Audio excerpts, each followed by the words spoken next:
Hello students, welcome to our channel inspire English planet. मैं शीनम रहेजा आपकी coach आपका welcome करती हूं अपने चैनल के ऊपर। बच्चे आज डे 12 है। डे 12 के 25 क्वेश्चंस हम लेके आए हैं। ये क्वेश्चंस प्रॉपर तब तक चलेंगे जब तक हमारे 1000 क्वेश्चंस कंप्लीट नहीं हो जाते, और ये सारे क्वेश्चंस इंपॉर्टेंट हैं इन फॉलोइंग एग्जाम्स के लिए। तो चलिए क्लास स्टार्ट करते हैं। ये मैं हूँ शीनम रहेजा, ये मेरी क्वालिफिकेशंस हैं। जो बच्चे न्यू हैं आज की चैनल के ऊपर वो ये क्वालिफिकेशंस रीड कर सकते हैं और मेरे साथ कनेक्ट हो सकते हैं। चलिए बच्चे, ये वीडियो स्पेशली उन स्टूडेंट्स के लिए भी है जो पंजाब में मास्टर कैडर की तैयारी कर रहे हैं। जो 2023 का हमारा जो एग्जाम होगा हम उसकी तैयारी करवा रहे हैं इंग्लिश सब्जेक्ट की। ये मेरा फ़ोन नंबर दिया हुआ है और ये एक मोबाइल मैंने यहाँ पर बनाया है ये दिखाने के लिए कि हमारे गूगल प्ले स्टोर के ऊपर हमारी ऐप अवेलेबल है इंस्पायर इंग्लिश प्लैनेट नाम से। ये वाला येलो कलर का गोल सर्कल है, ये हमारा आइकॉन है। इसको आप इंस्टॉल करिए और हमारे बैच में इंक्लूड हुए। चलिए बच्चे, आज का पहला क्वेश्चन है, John Keats was the son of a. किसके बेटे थे जॉन कीट्स? बच्चे प्रोफेशन पूछा है कि उसके जो फादर थे उनका क्या प्रोफेशन था। वो डॉक्टर थे, कॉबलर, टेबल कीपर और ब्लैकस्मिथ। तो इसका आंसर पहले तो देखिए, जॉन कीट्स खुद कौन थे? ये खुद थे एक सर्जन प्लस पोएट थे। पर वो सन किसके थे? वो सन थे बच्चे स्टेबल कीपर के। स्टेबल कीपर मतलब जो घोड़े की देखभाल करने वाला होता है, स्टेबल कीपर। इनके फादर की डेथ भी इसी तरीके से एक एक्सीडेंट से हो गई थी, घोड़े से गिरकर। ठीक है, चलिए बच्चे, अगला क्वेश्चन है, which famous English poet was so humble as to say that I think I shall be among the English poets after my death. कि मैं बाकी जो फेमस इंग्लिश पोएट्स हैं मैं उनमें काउंट हो जाऊंगा अगर मेरी डेथ के बाद। ठीक है, डेथ के बाद मैं भी इंग्लिश पोएट्स की गिनती में काउंट हो जाऊंगा। तो क्या है उसका answer? William Wordsworth, John Keats, Lord Byron और पीबी शैले। तो ये किसने कहा था बच्चे? जॉन कीट्स की ये कही हुई लाइन है। तो ये इनके लिए इंपॉर्टेंट बनती है आपके पेपर पॉइंट ऑफ व्यू से। चलिए, Madeline and Porphyria are characters from. ये दोनों ही कैरेक्टर्स कौन सी कविता में से लिए गए हैं, कौन सी पोइम में से लिए गए हैं? ये सारी पोइम्स जॉन कीट्स की हैं। तो इसमें से जो ए ऑप्शन है वो सही आंसर है। जो मेडलिन एंड प्रोफेरिया है वो कपल है, लवर्स हैं। उनके ऊपर ये ईव ऑफ सेंट एग्नीज नाम से पोइम लिखी थी जॉन कीट्स ने। Who road under the name of Christopher north. बच्चे ये सुडोनियम है। ये चीज मैंने आपको कही है कि जो बच्चे हमारा बैच में इंक्लूड होते हैं, एनरोल होंगे, उनको प्रॉपर लिस्ट मिलेगी सुडोनियम्स की, फुल नेम, फुल टाइटल, सब टाइटल, ट्रिलोजीज, टेट्रालॉजीज, सभी चीजों की। तो ये भी एक सुडोनियम है क्रिस्टोफर नॉर्थ। ये किसने यूज किया था? जॉन विल्सन ने। जॉन विल्सन एक स्कॉटिश एसेइस्ट हैं। ठीक है, ये स्कॉटिश एसेइस्ट हैं, उन्होंने यूज किया था ये सुडोनियम क्रिस्टोफर नॉर्थ। प्लस जो जॉन विल्सन थे वो ब्लैकवुड मैगजीन है, जो ब्लैकवुड मैगजीन है उसके एडिटर भी रह चुके हैं। ठीक है, ब्लैकवुड मैगजीन के एडिटर भी रह चुके हैं जॉन विल्सन। चलिए, old China, cousin Bridget, dream children, ये पूरा आएगा dream children, dissertation on a roast pig, ये सारे ही एसेज, ये सारे ही वर्क किसके हैं? तो ये आंसर आएगा बच्चे चार्ल्स लैम्ब। ये चार्ल्स लैम्ब की लिखी हुई बुक्स हैं, ओल्ड चाइना, कजन ब्रिजेट। तो ये आपको चार्ल्स लैम्ब आपके सिलेबस में है, तो ये वर्क्स आपको नाम इनके ध्यान रखने हैं। Who wrote the New Pygmalion. बच्चे ओनली पिग्मेलियन आप लोगों को पता है, ओनली पिग्मेलियन किसका था? जीबी शॉ का। तो न्यू पिग्मेलियन भी है एक, न्यू पिग्मेलियन। ठीक है, तो वो किसका था? तो देखिए ऑप्शंस में है Walter Scott, Leigh Hunt, William Hazlitt, GB Shaw. तो बच्चे सही आंसर आएगा विलियम हैजलिट। ये भी एक एसेइस्ट थे। प्लस आपको ये चीज ध्यान रखनी है, ये जो द न्यू पिग्मेलियन है ना, ये अदर नेम है, एक ऊपर अलग से नाम है, ऊपर उसके नीचे और लिख के द न्यू पिग्मेलियन इसका अदर टाइटल है। ठीक है, तो ये द अदर टाइटल जो था वो ज्यादा फेमस हो गया था, तो द न्यू पिग्मेलियन नाम ज़्यादा फेमस है तो उसको ही पेपर में डाला करते हैं, बट इसका जो ऊपर का मेन टाइटल है वो नेक्स्ट क्वेश्चन में आएगा, तो अभी आपको दिखने को मिलेगा। देखिए पहले ये वाला क्वेश्चन बताइए, Hazlitt collaborated with dash to write the round table. The round table करके इनकी बुक आई थी, द राउंड टेबल। तो ये हैजलिट ने, विलियम हैजलिट ने किनके साथ कोलैब करके लिखा था? तो बच्चे इसका आंसर है ली हंट। ली हंट के साथ इन्होंने ये बुक लिखी थी द राउंड टेबल, 1817 में आई थी ये। Which of the following works is not by Hazlitt? Hazlitt के द्वारा कौन सा नहीं लिखा हुआ? तो देखो राउंड टेबल अभी डिस्कस किया, जो ये नाम है लिबर अमोरिस, अभी जो मैं पीछे बता रही थी मेन टाइटल है लिबर अमोरिस, ये मेन टाइटल है द न्यू पिग्मेलियन का, बट ये द न्यू पिग्मेलियन नाम से ज्यादा फेमस है तो एग्जाम में वही पूछा जाता है, but The Liber Amoris The New Pygmalion, ये फुल नेम हो गया इनका। ये किसका लिखा हुआ है? विलियम हैजलिट का। द राउंड टेबल भी विलियम हैजलिट ने ली हंट के साथ दिया था, प्लस द प्लेन स्पीकर भी विलियम हैजलिट का ही है। तो तीनों ही ऑप्शंस करेक्ट हैं, बट यहाँ पूछा है नॉट गिवन बाय, तो none of the above is right answer. चलिए, lake reminiscence was written by, जो लेक पोइट्स को याद करके एक कविता लिखी गई थी, एक बुक लिखी गई थी, reflections on lake poets, reflections on lake poets. तो ये किसने दी थी? तो ये दी थी बच्चे टॉमस डी क्विंसी ने। तो ये टॉमस डी क्विंसी बहुत ही इंपॉर्टेंट राइटर है रोमांटिक एज के, क्योंकि ये क्रिटिक थे, वो क्रिटिसाइज करते थे रोमांटिक पोइट्स को, लेक पोइट्स को। अगर क्वेश्चन में आ जाए who were the lake poets, तो वो लेक पोइट्स कौन थे? तो जो रिमेनिंग 3 यहाँ पर ऑप्शन में दिए गए हैं, William Wordsworth, Robert Southey, S T. Coleridge, ये तीनों ही लेक पोइट्स हैं। और इनके ऊपर, लेक पोइट्स के ऊपर कविता बुक किसने लिखी थी? सॉरी, कविता नहीं है, ऐसे है। किसने दिया था? लेक रेमिनिसेंस किसने दिया था? टॉमस डी क्विंसी ने। Who wrote Lay of the Last Minstrel, 1905 में दिया था ले ऑफ द लास्ट मिन्स्ट्रल।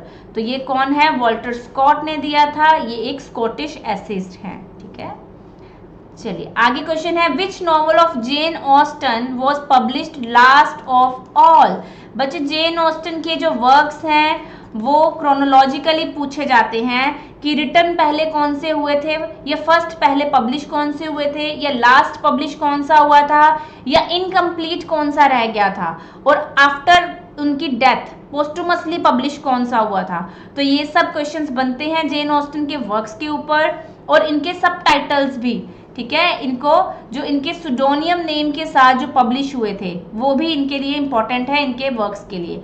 तो चलिए, अब पहले तो बताना है लास्ट ऑफ ऑल नॉवेल्स कौन सा था जेन ऑस्टन का। तो बच्चे, परसुएशन उनका लास्ट वर्क था। इनके साथ एक और पहला परसुएशन था, जो 2 बुक्स एक साथ छपी थी, परसुएशन प्लस नॉर्थएंजर एबी। नॉर्थएंजर एबी, ये 2 वर्क्स हैं जो एक साथ पब्लिश हुई थी, बिल्कुल लास्ट ऑफ उनके पब्लिश्ड वर्क्स के लास्ट में काउंट होती हैं, परसुएशन एंड नॉर्थएंजर एबी।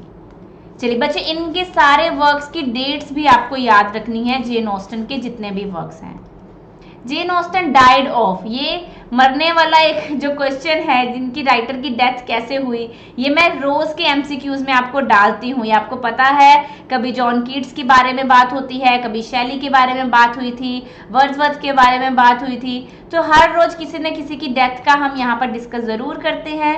तो जो जेन ऑस्टन कैसे डेथ हुई थी, उनकी हॉजकिंस लिम्फोमा के कारण डेथ हुई थी। उनके लिम्फ्स में प्रॉब्लम हो गई थी, ये एक लिम्फ डिसीज है, तो इस डिसीज के कारण उनकी डेथ हुई थी। चलिए, Catherine Morland is the heroine of which Jane Austen's novel. Catherine Morland कौन सी उनके नॉवल की मेन हीरोइन थी?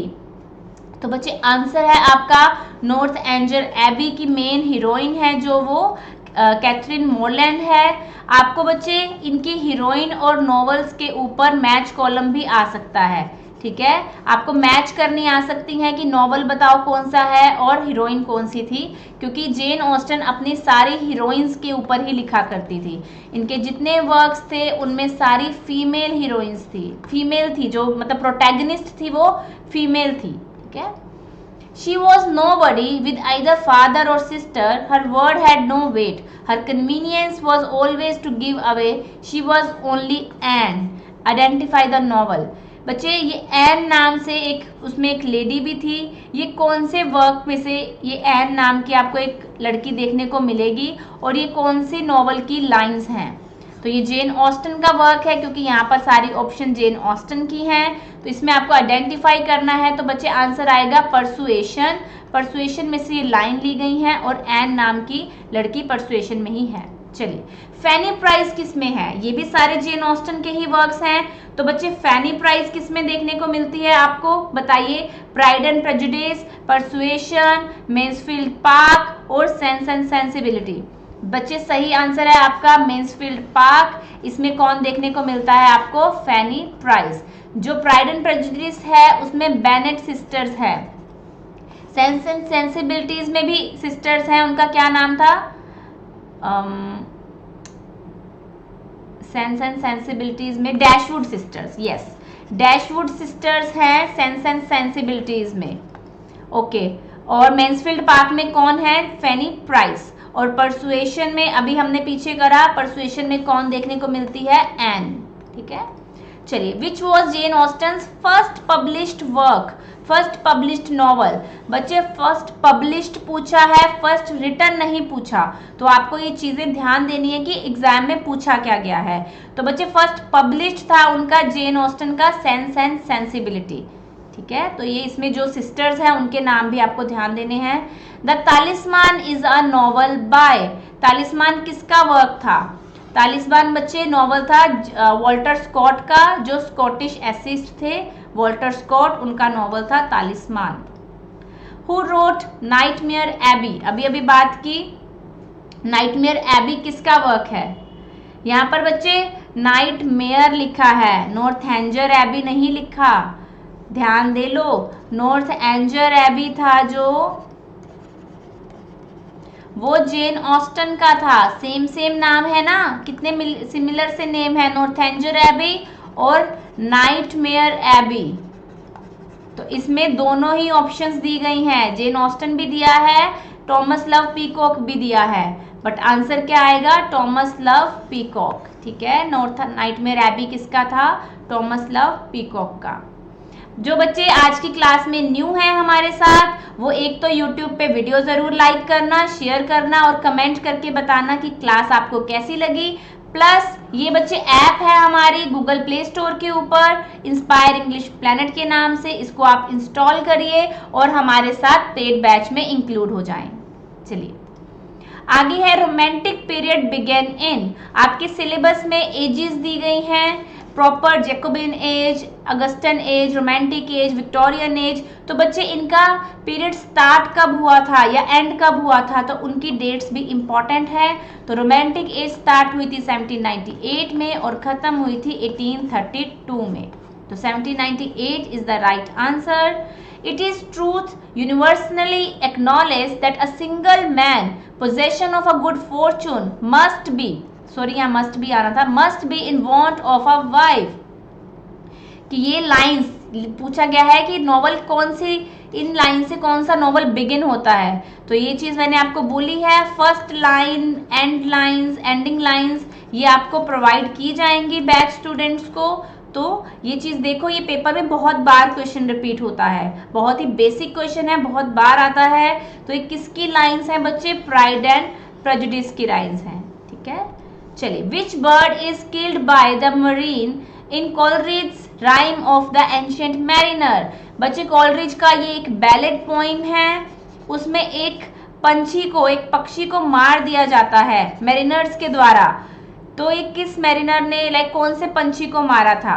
तो एल्बेट्रोस की डेथ, एल्बेट्रोस की हत्या की जाती है उसमें, जिसके कारण जो उनकी शिप है वो पानी में स्टिल हो जाती है और ओशियन का पानी बहुत नमकीन है, तो वो मतलब वो पानी पी भी नहीं सकते, है ना. तो धीरे धीरे मैरिनर्स हैं वो मरने लगते हैं भूख से. After Wordsworth the laureateship passed to. कल की क्लास में हमने किया था कि वर्ड्सवर्थ से पहले जो पोएट लॉरियट थे उनका क्या नाम था. आज हम पूछ रहे हैं वर्ड्सवर्थ के बाद वाले पोएट लॉरियट का क्या नाम था. तो टेनिसन है, जो 1850 में वर्ड्सवर्थ के बाद आए थे, अल्फ्रेड लॉर्ड टेनिसन। वर्ड्सवर्थ आए थे 1843 में रॉबर्ट साउदी के बाद। ठीक है, तो ये देखना है, पहले साउदी, फिर वर्ड्सवर्थ, फिर टेनिसन। चलिए अगला क्वेश्चन है 23rd number, Mary Shelley's Frankenstein appeared in. ये मतलब पूछा है कि कब ये आया आपके सामने, यानी कि पब्लिशिंग डेट पूछी गई है। तो क्या है इसकी पब्लिशिंग डेट? 1818। और फ्रैंकेनस्टीन का बच्चे सब टाइटल पेपर में आता है, तो इसका सब टाइटल आप कमेंट करके मुझे बताइए कि आपको आता है या नहीं। Kids the fall of Hyperion was published in. बच्चे इनका वर्क था द फॉल ऑफ हाइपेरियन, ये कब आया था? वॉज पब्लिश्ड इन 1820, 1826, 1843 या 1856। तो बच्चे करेक्ट आंसर है 1856। ठीक है, 1856 में द फॉल ऑफ हाइपेरियन आया था जॉन कीट्स का। लास्ट क्वेश्चन है आज की क्लास का, हु इज मडालो। मडालो कौन था शैली के जूलियन एंड मेडालो वर्क में? जूलियन एंड मेडालो नाम का उनका जो वर्क है उसमें ये दो पर्सन के बारे में बात कर रहे हैं, जूलियन और मडालो। इसमें जो ये मडालो है वो कौन है? तो शैली के बहुत अच्छे क्लोज फ्रेंड थे जॉन बायरन, उनका वो फ्रेंड है बायरन, तो उन्होंने बायरन के ऊपर मडालो नाम का कैरेक्टर सूट किया है। और जो जूलियन है वो हिमसेल्फ शैली है, Shelley himself is Julian and Maddalo is John Byron और लॉर्ड बायरन। ठीक है, तो बच्चे आज की क्लास का ये लास्ट क्वेश्चन ही था। 25 क्वेश्चंस कंप्लीट होते हैं। आप लोगों के कितने मार्क्स आए हैं वो कमेंट करके बताइए कमेंट बॉक्स में। और आपको ये क्लास कैसी लगी, आपको अपनी कोच कैसी लगी, ये हमारी सीरीज कैसी लगी, जो 1000 MCQs हम लेके आए हैं वो किस तरीके से आपको हेल्पफुल लग रही हैं, तो वो प्लीज़ कमेंट बॉक्स में बताइएगा ज़रूर। और आज का ये जो हम क्लास लेके आए हैं उसमें मैं ये स्पेशली अनाउंसमेंट है कि जो जुलाई ऑफर चल रहा है डिस्काउंट के लिए, जो स्टूडेंट्स को डिस्काउंट अवेल करना है वो जुलाई में ही एडमिशन लें। जितने स्टूडेंट्स आप लेके आओगे, ये ग्रुप डिस्काउंट है बच्चे, ग्रुप डिस्काउंट। ठीक है, जितने स्टूडेंट्स आप लेके आओगे आपको अप टू 15% उतने नंबर ऑफ स्टूडेंट्स पर डिस्काउंट मिलेगा। अगर आप 12 स्टूडेंट्स लाते हो तो 12% सबको फ्लैट ऑफ होगा। अगर 10 स्टूडेंट्स आते हैं तो 10% सबको फ्लैट ऑफ होगा। ठीक है, ये पीरियड बच्चे 31 जुलाई तक अवेल कर सकते हैं आप। उसके बाद अगर आप एडमिशन लेते हैं तो हमारी फीस 6500 है पूरे कोर्स की, जो टिल एग्जाम चलेगी, चाहे वो एग्जाम इसी साल हो चाहे वो एग्जाम नेक्स्ट ईयर हो।